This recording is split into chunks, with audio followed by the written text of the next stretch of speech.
Telangana CM Revanth Reddy రేపటి నుంచి జిల్లాల బాట పట్టనున్నారు. రోజుకో జిల్లాల పర్యటనలో ముఖ్యమంత్రి రేవంత్ రెడ్డి పాల్గొంటారు. ఇందులో భాగంగా ఎల్లుండి భద్రాద్రి కొత్తగూడెంలో పర్యటిస్తారు. ఎర్త్ సైన్సెస్ యూనివర్సిటీని ప్రారంభిస్తారు. ఇందుకు సంబంధించిన ఏర్పాట్లను మంత్రి తుమ్మల పరిశీలించారు. 2 గంటలకి ఒక చారిత్రాత్మకమైనటువంటి ఘట్టానికి ప్రారంభోత్సవం. భారతదేశంలోనే మొట్టమొదటి ఎర్త్ సైన్సెస్ యూనివర్సిటీ. ఇది ఎక్కడా కూడా యూనిక్గా లేదు.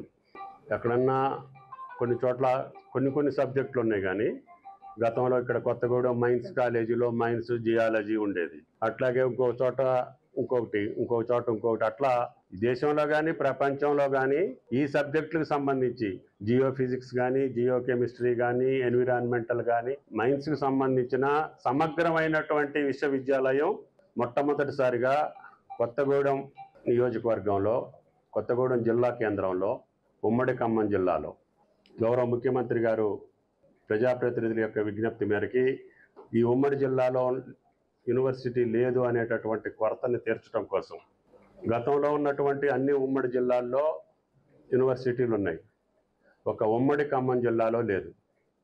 అందుకని మా యొక్క ప్రతిపాదనని గౌరవ ముఖ్యమంత్రి గారు 6 నెలలు ఆయన కూడా స్టడీ చేయించి జిల్లా కలెక్టర్ గారు ఇచ్చినటువంటి ప్రపోజల్ని క్షుణ్ణంగా విజ్ఞులతోటి నిపుణులతోటి ఇది అవసరమా, దీంట్లో ఏంటిది, దీనివల్ల వచ్చే ప్రయోజనాలు, మనం పెట్టగలుగుతామా పెట్టలేమా అన్నీ సమగ్రంగా ఆలోచన చేసి, లేదు ఇది సింగరేణికి పురిటిగడ్డ కొత్తగూడెం, ఇక్కడ లేని ఖనిజం అంటూ లేదు మన భూమిలో, అటువంటి ఈ జిల్లాకి ఆయా సబ్జెక్టుకి సంబంధించినటువంటి విశ్వవిద్యాలయాన్ని ఇవ్వటమే న్యాయం ధర్మం అని చెప్పి